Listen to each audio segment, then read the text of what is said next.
예, 안녕하십니까. 장재준입니다. 오늘은 수학 선행에 대해서 한번 얘기를 해보겠습니다. 제목을 제가 수학 선행 어디까지 해야 되나. 이 기준은요, 고등학교 입학 전까지라고 좀 보시면 좋을 것 같아요. 고등학교 입학 전, 이라고 하면 입학식 전이 아니고요. 12월? 그러니까 본격적으로 이제 보통의 대부분의 학원들이 예비 고1 학생들을 개강하는 12월 초 이전, 그러니까 11월 말, 중학교 3학년 11월 말 정도까지 조금 약간 폭 넓혀서 입학 전, 그래서 겨울방학 때까지 어느 정도 하면 좋을까에 대해서 얘기를 해보겠습니다. 그런데 제가 이제 선행의 기준과 선행의 조건 이렇게 얘기했는데, 미리 좀 말씀을 드리는 건, 이건 사실은 수학 선행에 대해선 많은 의견들이 있어요. 굉장히 많은 의견들이 있고 그러니까 다양한 의견들이 있는 거죠. 그래서 뭐가 옳다 그르다의 문제는 아닌 것 같아요. 제가 보기엔 옳다 그르다의 문제도 아니고, 제가 말씀드리는 것도 철저히 저의 경험에서, 뭐 제 경험이 어마어마한 건 아닙니다만, 그래도 학생들을 가르치고 그 결과치를 보고, 그다음에 학부모님들과 대화하고 학생들과 대화를 해봤을 때, 그리고 우리 현재 지금 가르치고 있는 많은 학원 수학 선생님들과 대화를 해봤을 때, 제가 나름 느끼고, 그리고 나름대로 제 개인적인 어떤 결론, 그래서 이건 이렇습니다가 아니라 저는 이렇게 생각합니다라고 하는 많은 사람 중에 한 명의 의견이다 라고 생각을 하시면 좋을 것 같고요. 그 의견을 들으시고 동의하신다면 제가 말씀드리는 어떤 방향대로 좀 하셨으면 좋겠고요. 그렇지 않다면 뭐 그냥 저런 생각을 하는 사람도 있구나 라고 생각하셨으면 좋겠어요. 그래서 저는 왜 어디까지인가 해야 된다라는 결론을 내리진 않을 거예요. 다시 얘기하지만 고등학교 입학 전까지 어디까지 해야 한다는 결론을 내리진 않을 겁니다. 하지만 말의 과정상 어머님들이 들어보시면 저 정도까지 하라는 얘기네. 물론 말에 있기 때문에 오해를 하실 수도 있는데, 저기까지 무조건 하라는 건가? 라는 건 없습니다. 아시겠죠? 그래, 하지 말라는 건가? 그렇지도 않아요. 어떻게 효율적으로 해놓는 것이 좋다라는 차원에서 말씀을 드리겠습니다. 해볼게요. 선행의 기준, 첫 번째 선행의 기준은 뭐냐? 잘 해야죠. 그죠? 아이가 공부를 잘 해야죠. 선행의 기준이라는 것은, 내가 선행을 조건과도 사실은 뭐 비슷한 말이긴 한데, 어디까지, 그러니까 흔히 얘기해서 그러니까 초등학생 입장에서 보면 초등학교 학년별로 수학이 딱 있고, 중학교도 1, 2, 3학년 다 있고요. 고등학교도 1학년 공통 수학이 있고, 2학년 가면 이제 복잡해지기 시작하죠. 수원, 수투, 미적분, 확률과 통계, 기하 이렇게 다 있습니다. 그럼 그 기준, 도대체 선행이라는 게 도대체 뭘 얘기하는 거냐라는 거죠. 선행의 조건은 뭐냐? 선행이라는 건 이런 거죠. 미리 배우는 거잖아요. 미리 배우는 거. 같이 묶어서 좀 얘기를 할게요. 미리 배우는 거기 때문에, 그러면 지금 배우고 있는 과정을 잘 이해했다는 전제 하에 다음 과정으로 가야 되잖아요. 어린아이가 이제 막 일어섰는데 마음이 급하다고, 야, 뛰어! 그래서 계속 달리기 연습을 시키면 아이가 제대로 뛸 수가 없죠. 물론 다른 아이들보다 좀 빨리 뛸 수 있을지 모르겠지만, 그러니까 뛰는 거, 그러니까 달리기를 빨리 한다는 게 아니라 조금 빠르게 뛰는 걸 배울 수 있을지 모를지언정, 그게 정확한 그 단계에서 맞는 것인가. 우선은 정확하게 걷기 시작하고, 그리고 나면 자연스럽게 그냥 둬도 애들 뛰어다니잖아요. 제 집에서 애기 때 잘 생각해보시면 뛰지 마 뭐 이러는 거잖아요. 애가 뛰는 걸 가르쳐줘서 애들이 뛰는 게 아니거든요. 그냥 자연스럽게 가는 겁니다. 그 전제 조건은 걷는 게 자연스러운 거죠. 그 전에 보면 뒤집고 일어나야 되는 거고, 그죠? 뒤집기 시작해서 기었다가 섰다가 이렇게 가는 거잖아요. 그러니까 이 이전에 있었던 거에 대한 현재 진행하고 있는 것에 대한 어떤 완결성이 되고 난 다음에 그 다음 단계로 넘어간다. 물론 100을 이루고, 공부는 100을 이루고 그 다음 100 이루기 전까지 다음 단계로 넘어가면 안 되느냐, 이건 좀 다른 얘기예요. 기준을 어떻게 잡느냐가 관건인데, 저는 이렇게 생각을 합니다. 예를 들어서 중학교 1학년 학생이 1학년 과정을 잘 하고 2학년 과정 공부를 하려고 하면, 현재 1학년 과정에 최소한 90% 이상의 완성도는 있어야 된다고 생각을 합니다. 그 평가 기준은 어떻게 생각하면 되냐면, 중학교 1학년 이제 시험을 안 보니까 문제이긴 한데, 중학교 2학년으로 예를 들어볼까요? 중학교 2학년 과정을 마친 아이가 중3 과정을 시작하려고 해요. 그러면 이 아이가 지금 중3 과정을 시작해도 될까요? 라는 기준이 필요하잖아요. 그죠? 기준이 필요한데 그건 중학교 2학년 학교 시험지를 보면 돼요. 거주하시는 지역에 혹은 다니고 있는 학교에 중학교 2학년 전년도 시험지를 보고 혹은 올해 시험을 보고 시험지를 구해서 풀어보는 거죠. 똑같이 50분 동안 풀어서 아이가 90점 이상이 나온다. 물론 그 학교의 점수가 90점 이상 나온 학생이 원래 별로 없고 시험이 너무 어려워서 한 80점만 넘어도 잘한다 라는 소리를 듣는다고 하면 그 기준은 달라질 수 있습니다. 그러니까 통상적인 개념에서 한 90% 정도의 완성도를 가지면 다음 단계로 넘어가도 된다고 봅니다. 물론 80%까지 양보할 수 있어요. 그러니까 근데 그 밑으로 가면 지금 하고 있는 것도 못하는데 다음 단계를 넘어간다고? 그건 이미 곳곳에 구멍을 내놓고 그 다음을 뭔가를 하겠다는 생각을 하는 거거든요. 적절치 않다고 생각을 합니다. 그러면 그 다음과 3학년 과정을 하면서 2학년 과정 때 잘 알아두어야 했던 것들로 인해서 3학년 과정도 발목이 잡힐 것이고 2학년 과정은 2학년 과정대로 안 돼 있고 그럼 계속 듬성듬성 구멍이 나 있는 거예요. 그냥 교재를 한번 다 봤다고 해서 다 배운 게 아니에요. 테스트를 반드시 해봐야 됩니다. 그건 인근 학교 시험지 한 2군데 정도를 뽑아서 시험을 보면 돼요. 학원에서 물론 판단을 하죠.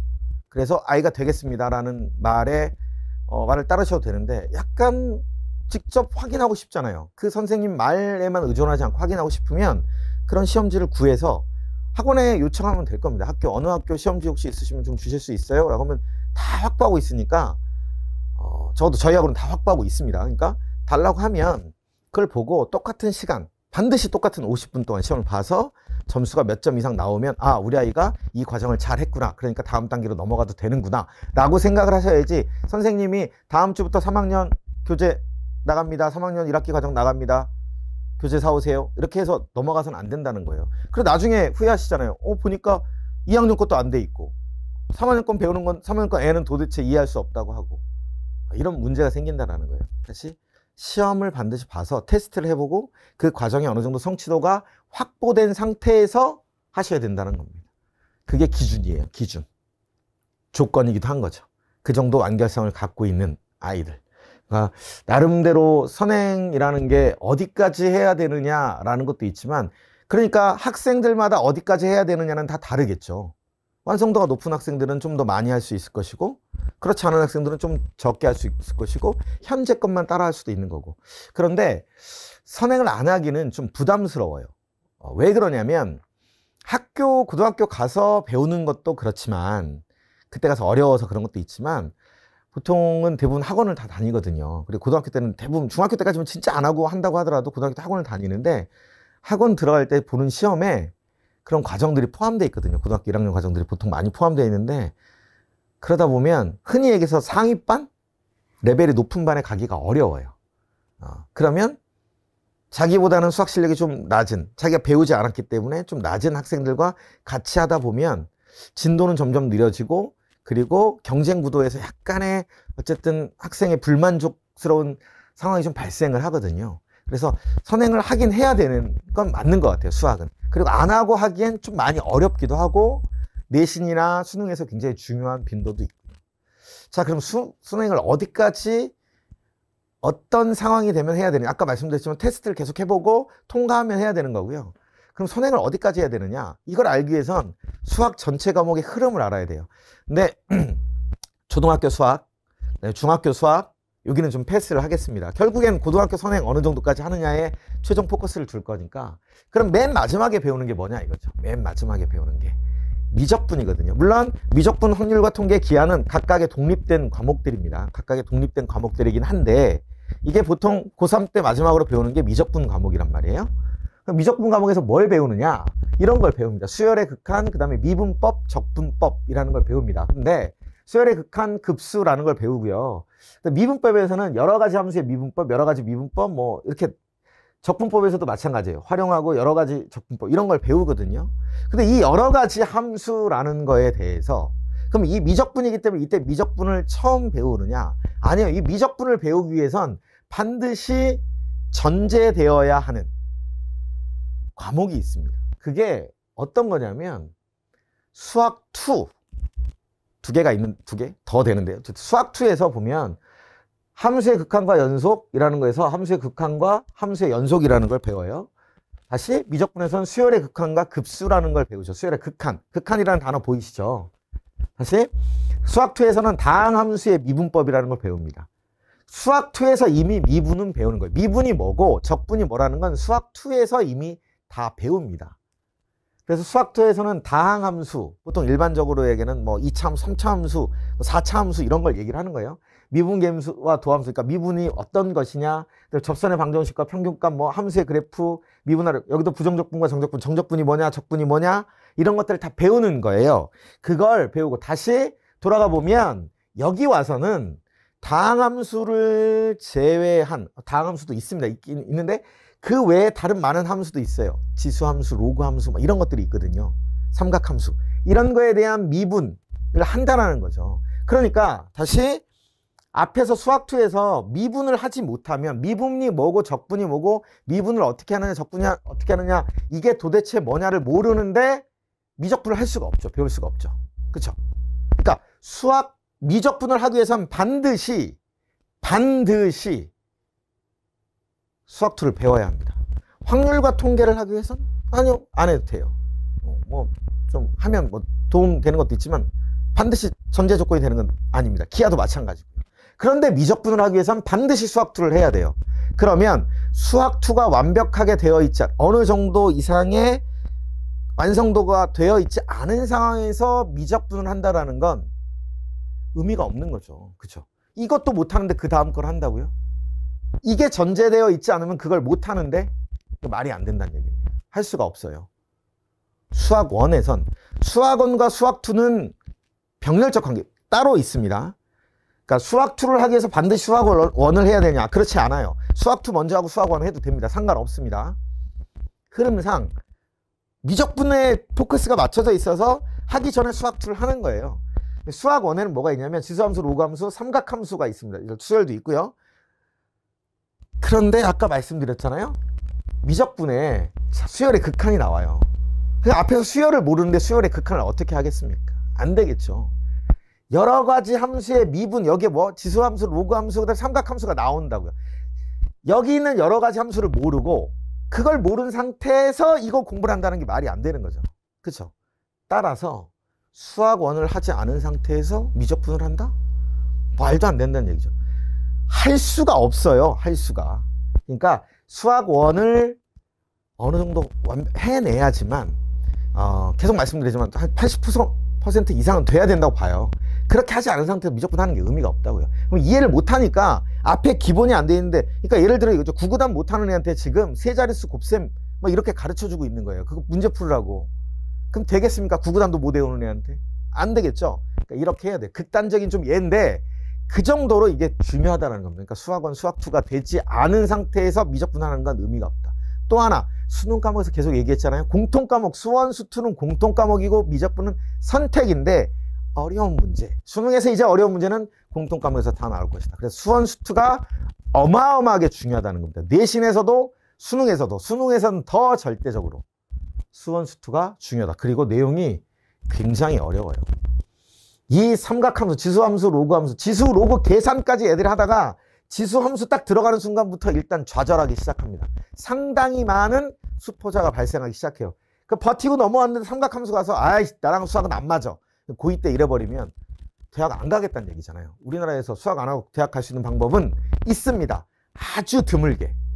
그 험한 길을 가겠다라고 하는 거잖아요. 그렇죠? 굉장히 어려워요. 수포자는 이럴 때 발생하는 겁니다. 초등학교 4학년 때 나오는 게 아니라 중학교 2학년 때 나오는 게 아니라 이때 발생하는 겁니다. 초등학교 4학년 때, 중학교 2학년 때는 수포자가 만들어지는 게 아니라 그냥 공부하기 싫은 애들이 나오는 것뿐이에요. 이때는 정말 열심히 하는데 좌절하기 시작합니다. 그만큼 어려워요. 그래서 수원, 수투, 미적분이 아니라 수원, 수투.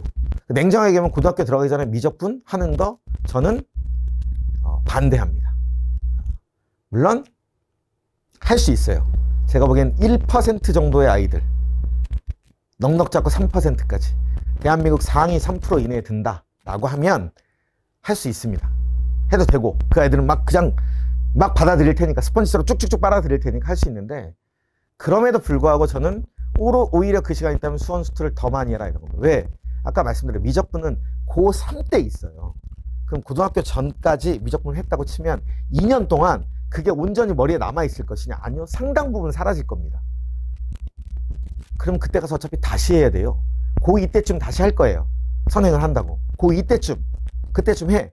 그런데 그 전에 왜? 그 어려운 걸? 이걸 해야죠. 이게 더 어렵다니까요. 수원 수투 해야 된다고요. 오히려. 그럼 또 이러면 고등학교 입학 전까지 수원 수투를 다 해야 되는 건 그건 아닙니다. 그렇다라는 게 아니라 미적분 하려면 수원 수투에 오히려 더 완결성을 80%인 걸 90%로 90%인 걸 100%로 만들고 가는 게 더 좋다라고 저는 생각합니다. 특히 미적분은 고등학교 3학년 때 있기 때문에 미리 그래도 여러 번 보면 좋다면서요. 여러 번 보면 좋죠. 여러 번 공부하면, 많이 공부하면, 제대로 공부하면 완성도를 높이면 좋은 거지 책을 여러 번 넘겨봤다고 해서 좋지는 않습니다. 그리고 아직 아이들이 중학생 아이들 중에서 미적분을 이해할 만큼 뇌가 성장하지 않았어요. 수학적인 뇌가. 고등수학 1. 그럼 왜 이건 또 필요하냐? 고등수학입니다. 두 단계인데요. 일단 좀 많아서 내용이 두 단계라는데 보통 1학기 때 이제 배우는 과목들인데 다항식, 방정식과 부등식, 도형의 방정식. 자, 이것들 여기에 나와 있는 것들 있잖아요. 이게 결국에 다시 수원 수투로 가면 이 함수 계산할 때도 그렇고 저기 이 미적분, 미분, 적분할 때 다 그런 3차 방정식 막 이런 게 나오거든요. 2차 방정식을 해야 되고 그 안에서 배워야 되는 거 접선의 방정식 이런 게 다 나오는 거거든요. 접선이 뭔지 이게 고등수학 때 이미 배우는 겁니다. 고등수학 때 이 단어들을 배우고 이런 기본 계산인 거예요. 기초적인 거. 그런 것들을 기반으로 해서 수원 수투에서 한번 녹아내고 그 다음 미적분을 할 수 있는 거거든요. 함수가 등장을 하거든요. 함수가 뭔지를 알아야지 뒤에 가서 지수함수, 로그함수가 뭔지, 삼각함수가 뭔지 알 거 아니에요. 그걸 가지고 미분을 어떻게 할 건지, 이게 기울기가 도대체 뭔지 이걸 알 수 있는 거잖아요. 근데 그걸 전혀 하지 않은 상태에서 뒤로 간다. 이건 의미가 없는 거죠. 그렇죠? 그러면 다시 또 돌아가는 거죠. 수원 수투를 하기 위한 대전제는 뭐예요? 고등수학 전 과정, 1년치 전 과정이 여기서부터 시작해서 여기까지 나오는 이 전 과정이 일정 정도 이상 되어야 한다. 저는 고등학교 가기 전까지 고등수학까지는 선행은 좀 했으면 좋겠습니다. 수원수투까지는 능력이 되는 한 범위 내에서 하는 거고요. 수원수투는 능력이 되는 범위 내에서 하는 거고 미적분은 안 했으면 좋겠고 고등수학까지는 선행을 좀 했으면 좋겠어요. 그래야만 고등학교 들어가기 전, 즉 중학교 3학년 12월 달에 어떤 학원을 가더라도 학원을 갔을 때 일정 정도의 입학 성적이 좋게 나오고 그리고 그거에 따라서 비슷한 분위기에서 수준의 학생들과 같이 경쟁하면서 쭉 커갈 수 있거든요. 그래서 이 정도까지는 해야 된다라고 생각합니다. 다만 그냥 한번 보는 건 제가 막 이렇게 상담하다 보면 우리 고등수학 애를 우리 애가 6번을 돌렸는데 뭐가 애가 팽입니까? 뭘 돌려요 돌리긴. 6번을 돌렸는데 6바퀴 돌렸는데 애가 50점도 안 나와 이렇게 얘기하세요. 그럼 제가 어머니한테 그래요. 6번을 애가 학원을 왔다 갔다 애한테 물어보신 적 있습니까? 애한테 물어봐요. 너는 6번 배웠니? 그랬더니 이제 최근 6번 나간 것 같아요. 그래서 너는 그동안 이해를 못했니? 저는 이해를 할 수가 없어요. 그럼 뭘 했니? 예, 선생님이 그냥 수업을 하셨습니다. 선생님이 6번 수업을 한 거예요. 아이가 한 게 아니라. 그때 가갖고 나중에 아이한테 너 왜 6번이나 했는데 왜 못하냐 이렇게 하시면 안 되죠. 한 번을 하더라도 제대로 하고 이게 부족하다 싶으면 다시 그걸 하고 해야지. 단계 넘어갔으니까 교재 좀 더 어렵게 좀 더 어렵게 좀 더 어렵게 좀 더 어렵게 하면 그냥 6번의 교재를 버린 거라니까요. 그렇게 하면 안 되고 똑같습니다. 고등학교 시험 직후에서 시험 보는 거예요. 그래서 좀 너그럽게 용서해서 한 80점 정도 이상 나오면 됐네? 이 정도 좀 하겠구나. 그러면서 이걸 다시 복습하는 거예요. 수원을 공부할 때도 고등수학 복습을 해야 됩니다. 수투를 공부할 때도 고등수학 복습을 하는 거예요. 복습한다는 건 처음부터 다 다시 배운다는 게 아니라 자기가 취약했던 문제를 선별해서 흔히 오답이라고 하잖아요. 그것들만 계속 반복적으로 푸는 거예요. 그래서 6권을 푸는 게 아니라 한 권을 6번 풀어야 돼요. 한 권에 틀린 문제가 단 한 번도 나오지 않게, 그러니까 맞은 문제, 내가 확실히 아는 문제를 또 풀라는 건 아니고요. 틀렸던 문제를 다시 풀고 다시 거기 두 번째 풀었을 때 또 틀린 문제를 그래 세 번째 풀고 네 번째 풀고 다섯 번째 풀고 여섯 번째 풀어야 된대요. 내가 확신 가질 때까지 한 권을 가지고 그렇게 계속 풀어내는 겁니다. 그렇게 고등수학은 끊임없이 공부를 해놔야 돼요. 왜냐? 고등학교 1학년 1학기 중간고사를 딱 보고 난 다음에 중학교 때와는 완전히 다른 시험 구도에서 그리고 완벽하게 다른 경쟁 구도에서 성적을 보고 그 결과에 따라서 아이들의 좌절감과 그 다음에 내가 할 수 있다는 자신감이 확 갈리게 돼 있어요. 고등수학이 무엇보다도 중요합니다. 고등학교 1학년 1학기 중간고사. 근데 그때 이런 얘기 많이 합니다. 다 아는 문제인데 계산 실수했어요. 시간이 없어요. 아니요. 안 한 거예요. 공부를 제대로 안 한 겁니다. 그냥 한 겁니다. 그런 마음이 아예 사라질 때 그 정도로 저건 계속 반복하는 겁니다. 다시 고등수학 선행 안 했는데 그 열심히 하시는 거고 혹시 내가 우리 아이는 잘해서 수원 선행을 해도 돼요 라고 하더라도 수원 선행 70% 하면 30%는 고등수학 문제를 끊임없이 풀고 있어야 됩니다. 학원에서 안 봐줘도 끊임없이 풀고 선생님한테 질문하고 계속 혼자서 그 문제를 풀고 있어야 돼요. 잊어버리지 않게끔 계속. 그래서 숙달돼서 진짜 나는 이제 고등수학에서는 이 문제 쓰면 절대 못 푸는 문제가 없어 라고 선언할 수 있을 때까지 당당하게 선언할 수 있을 때까지 계속 반복을 하셔야 돼요. 갑자기 제가 이렇게 하니까 막 되게 화내는 것 같은데 화내는 거 아닙니다. 강조하는 거고요. 어머님들이 진짜 너무너무 강조하고 싶어요. 이거. 다시 70%는 수원을 공부하고 내가 지금 수원 선행을 학원에서 한다고 해도 70%는 수원을 하면 30%는 반드시 혼자서 자기가 틀린 문제를 계속 반복해서 풀어보고 완벽해질 때까지 이제 나 이 문제 보면 이렇게 풀 수 있어. 외워서 푸는 게 아니라 완벽하게 이해해서 풀었어 라고 할 때까지 계속 공부를 하셔야 돼요. 그래서 고등수학 전체를 어느 정도 고등학교 입학하기 전까지 쭉 하고요. 겨울방학 딱 시작되면 고등학교 들어가는 겨울방학 시작되면 그거 다시 심화 과정으로 선행할 때하고 실제하고는 완전 다릅니다. 내신은. 그러니까 심화 과정으로 들어가면서 완벽을 기하면서 나름의 그때 가서 수원 수투 선행을 해도 된다는 겁니다. 이해되시죠? 가장 전 중요하다고 생각을 합니다. 이 관계에서. 그리고 만만치가 않습니다. 절대 만만치가 않아요. 아까 제가 그랬잖아요. 수학 원에서 삼각함수 여기 나오면 막 좌절한다고. 그와 비슷하게 여기 도형의 방정식에서 많은 학생들이 무너집니다. 중학교 때 배웠던 도형 어렵잖아요. 닮음 가장 많이 힘들어하고 피타고라스 좀 쉽게 넘어갔다가 갑자기 거기서 닮음과 응용하고 원에 관한 내용 나오면 막 애들 막 미치거든요. 그런 도형과 좀 다르지만 이건 도형의 방정식이잖아요. 그러니까 앞에 있는 방정식을 가지고 도형에서 적용을 하는 거예요. 원의 방정식 애들이 원의 방정식 좀 가면 막 원의 방정식 내용 보면 별거 없네 딱 이러거든요. 근데 시험 문제 풀라고 하면 손도 못 대는 애들 많이 나옵니다. 굉장히 어렵습니다. 끊임없이 반복해야 돼요. 근데 저도 학원을 운영하고 있지만 운영의 과정상 어쩔 수 없이 진도를 나갈 때가 있습니다. 왜? 빨리 나가기를 원하는 부모님들이 또 많으시거든요. 그리고 그 반 안에는 잘 따라오는 아이들이 있잖아요. 그러니까 따라가다 보면 잘 따라가서 가면 문제가 안 되는데 약간 좀 미진한 상태에서는 그 따라가면 안 돼요. 계속 점검하고 가야 돼요. 그러니까 너 깁생 몇 레벨이니? 1레벨. 거기 우리 애는 1레벨인데 거기 몇 레벨이야? 우리 애 2레벨이야. 이러시는데 깁생 레벨이 깁생뿐만 아니라 어느 학원이든 레벨이 중요하죠. 근데 그게 어머님들의 자존심 문제로 걸리면 안 돼요. 아이가 가장 효율적인 그 수준에서 공부를 하고 있어야 된다니까요. 그러니까 막 가라앉히 찢어지면 뒤쫓아가기 바쁘게 이렇게 가면 안 돼요. 자기 템포에 맞게끔 쭉 잘 가고 있어요. 자기 템포가 너무 느려서 이렇게 공부 안 한다. 아이고 모르겠다. 이런 거 말고 잘 열심히 하는 학생들 기준으로 자기 템포에 맞게끔 가면 됩니다. 그 모든 레벨에 모든 걸 결정하지 않습니다. 막 뒤바뀌기도 하고 그러거든요. 그러니까 아이의 완성도를 얼마만큼 하느냐. 다시 어떻게? 시험지 풀어보셔야 돼요. 집에서 아이랑 얘기하세요. 너 이거 한번 해보자. 그래야지 선행할지 말지 결정해야 되는 거 아니냐. 선생님한테 요구하세요. 우리 애 테스트 해보시고 집에서 테스트하기 좀 그러니까 선생님이 테스트 하시고 그 결과 저한테 좀 알려주세요 라고 얘기해요. 학원에 비싼 돈 내고 다니시는데 그렇게 얘기해야 됩니다. 그러면 선생님이 테스트 해보고 얘 점수가 이 정도 나왔습니다. 그러면 다음 단계를 하는 게 좋을 건지 아니면 다음 단계 하면서 이걸 병행하는 게 좋을 건지 아니면 다음 단계 스톱하고 다시 이걸 해야 될지. 그렇잖아요. 딱 결과가 나왔는데 50점 나와요. 40점, 30점 나와요.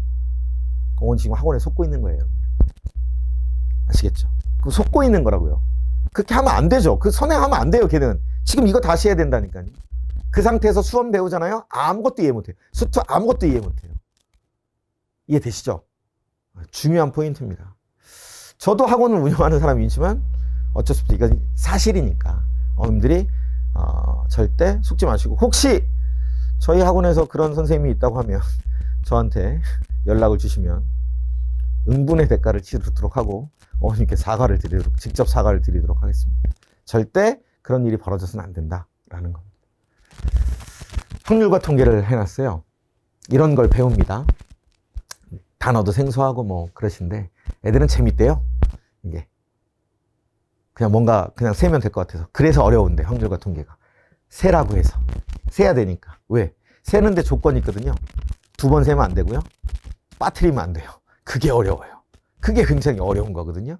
앞에 1학년 때 경우의 수를 배웁니다. 그런 걸 배우는데 그때가 제일 어려워요. 사실은 여기는 이제 막 식으로 막 풀고, 통계 같은 경우는 어려워 보이지만 실제로 몇 개씩만 딱 알고 있으면 문제는 다 풀 수 있습니다. 우리가 전문적인 지식을 갖고 하려고 하는 거 아니잖아요. 그건 전문적으로 영역으로 나갔을 때의 문제고, 우리는 시험 문제를 풀면 되는 거잖아요. 그죠? 내신에 나오는 문제, 그 다음에 수능에 나오는 문제를 맞추면 되는 거잖아요. 그 정도로 할 땐 통계 부분은 몇 개씩만 제대로 이해하고 활용할 줄 알면 크게 어렵지 않습니다. 오히려 저 경우의 수가 훨씬 더 어렵죠. 네. 근데 이 얘기를 왜 했느냐? 자, 고등수학과 확률과 통계 크게 뭐 아예 관계가 없다고 할 수는 없지만 많은 연관성은 안 보이죠. 그러니까 선행해도 되죠. 그죠? 근데 반대로 왜 해야 되죠? 이걸 할 이유가 없죠. 그죠? 그러니까 고등학교 입학 전에 확률과 통계 확통 선행한다는 건 진짜 거의 본 적은 없는데, 혹시 있다고 하면 혹시 어떤 학원에서 중학생들 대상으로 확통 특강을 하잖아요. 지금 당장 나오셔야 됩니다. 고소하세요. 고소. 사기꾼으로 고소하셔도 됩니다. 선행하는 거 아닙니다. 이건 그냥 그때 가서 배우는 겁니다. 고1 때도 확률과 통계 선행을 하는 건 아닙니다. 그때 가서 배우는 겁니다. 물론 편제에 의해서 뭐 어떻게 후반기에 할 수도 있죠. 잠깐 뭐 저기 나와 있는 경우에서 1학년 경우에서 하면서 아이들이 워낙 잘하니까 뭐 좀 선생님이 맛보기로 해줄 수는 있는데, 저걸 가지고 뭐 별도의 어떤 딱 잡고 하는 건 아니고요. 2학년 올라갈 때, 1학년에서 2학년 올라가는 겨울방학 그때 하시면 충분할 것 같아요. 기하 이런 내용들이 있습니다. 기하가 예전에 기하 벡터 이렇게 해서 굉장히 어려웠어요. 그때는 이제 공간 벡터 이런 문제들이 굉장히 어려워서 그런데 공간 벡터 빠지면서 기하가 상대적으로 좀 슬림해졌습니다. 굉장히 슬림해졌고요. 그 다음에 이제 기억하시겠죠? 기하가 어떻게? 진로 선택 과목이라서 성취도 평가를 한다고 그랬잖아요. 2학년 때 혹은 3학년 때 이제 학교마다 이제 배정이 되어 있는데, 그때 성취도 평가, 그래서 수업 잘 들어서 A 등급만 맞으면 돼. A, B, C니까 나 A 맞을 수 있어. 라는 정도만 하면 된다. 그러니까 마찬가지로 이걸 선행을 중학교 때 할 필요가 있을까요? 이 과목을? 없겠죠? 없죠. 그걸 할 이유가 없잖아요. 근데 확률과 통계는 중학교 때 별로 안 하는데, 이상하게 뭐 중학교 도형이 어려운데 고등학교 가도 힘드니까 고등학교 기하를 한다라는 이상한 명목 하에 중3 후반기 때 이 기하 특강을 하는 학원들이 좀 있더라고요. 이거 할 거니까 우리 기하 잘해야 돼. 기하가 어렵잖아. 어려운 건 뭐 맞죠. 애들이 어려워하는 건 있는데, 그 기하에서 차라리 뭐 고등수학에서 도형의 방정식 파트를 하겠다고 하면 저는 찬성합니다. 도형의 방정식을 한다. 그것만 딱 떼어내서, 왜 아이들이 고등학교 1학년 때 어려워하니까 그걸 뭔가 특강을 하건 뭔가 이걸 집중적으로 그걸 하겠다라고 하는 건 저 찬성합니다. 필요도 하고요. 근데 지금 여기 있는 기하 있잖아요. 이걸 선행한다라는 건 말도 안 돼요. 할 이유도 없고요. 그 시간에 냉정하게 정말 시간이 너무 남아. 난 수학도 너무 잘해. 난 수원 수투까지 다 했고요. 미적분도 다 했고, 나는 진짜 더 이상 할 게 없어요. 완벽해요. 난 지금 수능 봐도 다 맞을 수 있어요. 그러니까 시간이 남아서 기하 좀 해보고 싶어요. 그래도 하지 마세요. 중학교 때는 그때 국어 공부하세요. 차라리 국어. 네. 선행하는 거 아닙니다. 기하 아니고요. 확률과 통계 아니에요. 다시 기하 절대 아니에요. 만약에 기아에 관련된 특강을 한다면 이 기아가 아니라 고등수학에서 나오는 이 도형의 방정식에 관한 내용을 하는 게 훨씬 낫습니다. 그걸 굳이 묶어서 기하라고 얘기한다면 어차피 도형에 관련된 파트니까 한다면 이건 저는 의미가 있다고 봐요. 근데 그렇지 않고서는 안 하는 겁니다. 고등수학이 되지 않으면 뭘 하시면 안 된다고요. 수원을 배우면 안 돼요. 수투를 배우면 안 돼요. 아시겠죠? 수원과 수투가 안 되어 있으면 미적분을 하면 안 돼요. 그래서 3학년 때라고요. 자, 다시 제 처음에 말씀드렸지만 중간에 막 너무 막 열내가지고 어머님들이 이 사람 미쳤나 이러실 수도 있는데, 자, 제 개인적인 의견이라고 말씀을 드렸고요. 중학교 3학년 11월 말까지 고등수학을 선행하는 것은 필요해 보인다. 하면 좋다. 해야 한다. 완성도는 최소한 80% 정도 수준. 실제로 고등학교 1학년도 80점 못 맞는데 그게 가능할까요? 그렇게 목표를 설정해 놓고 가라는 거죠. 그렇게 되면 언제든, 그게 중학교 1학년 때일 수도 있고 2학년 때일 수도 있고 3학년 때일 수도 있어요. 80점 이상이 되면 그 다음 단계로 넘어가요. 수원 선행을 해요. 그런데 수원 선행을 할 때도 70% 선행을 하면 30%는 반드시 고등수학을 하시라는 거예요. 반복적으로 오답. 수투를 할 때도 수원을 하는 게 아니라 수투를 할 때도 고등수학을 30%의 시간을 할애하시라고요. 거기까지 다 80% 이상의 하고 나면 이 학생 아주 훌륭한 학생입니다. 공부 열심히 한 학생이에요. 그러니까 공부를 열심히 한 학생입니다. 수학을 잘 하는 학생이에요. 예. 그럼에도 미적분은 아니고요. 기하 확률 같은 게 말도 안 되고요. 아시겠죠? 여기가 선이라고 저는 생각을 합니다. 고등학교 들어가면서 그 이후에 해도 돼요. 수원, 수투도, 미적분. 불안해하지 마세요, 또. 우리 애는 선행을 너무 늦게 해서 지금 고등수학 한 번 다 못 봤는데요. 그러면 12월 달부터 시작해서 학교 가기 전까지 12월, 1월, 2월 있잖아요. 이 3개월 동안 충분히 할 수 있거든요. 그리고 3월 달에 또 해요. 4월 달에 또 하고 시험을 보거든요. 시간은 있습니다. 다만 그때도 안 해서가 문제인 거지. 그때 하면 돼요. 다만 그걸 믿고 그때까지 미뤄두진 말자. 그냥 학원에서 수학을 아이들에게 가르친 사람으로서, 선생님으로서 드리는 말씀은 시대의 흐름이, 그리고 아이들이 굉장히 많이 하는데 고등수학까지는 다 하더라 이거예요. 고등수학까지는. 그러니까 거기까지는 좀 심도 있게 했으면 좋겠다 이런 생각을 합니다. 선행 해야 되느냐, 어디까지냐 모르겠습니다. 어디까지라고는 모르겠고요. 그냥 바람은 있습니다. 하지만 그 기준과 조건은 명확합니다. 현재 배우고 있는 것의 완성도가 80% 이상이 된다고 할 때 그 다음 단계로 넘어가고, 그 다음 단계로 넘어가더라도 현재의 단계를 절대 소홀히 해서는 안 된다. 반드시 병행해야 된다. 이런 겁니다. 다시 말씀드리지만 어쨌든 제 개인적인 의견을 말씀드렸고요. 제 개인적인 의견은 하지만 많은 사람들에게 제가 이제 듣고 했던 내용들이기 때문에 드리는 말씀입니다. 제가 드린 말씀이 듣는 어머님들이나 혹은 학생들에게 작은 도움이 됐으면 좋겠고, 이 다음에도 어머님들이 궁금해하시는 내용이라든가 그런 부분들에서 좀 이제 세밀하게 좀 하나씩 뽑아가지고 다시 다음 영상에서 또 찾아뵐 수 있도록 하겠습니다. 예, 감사합니다.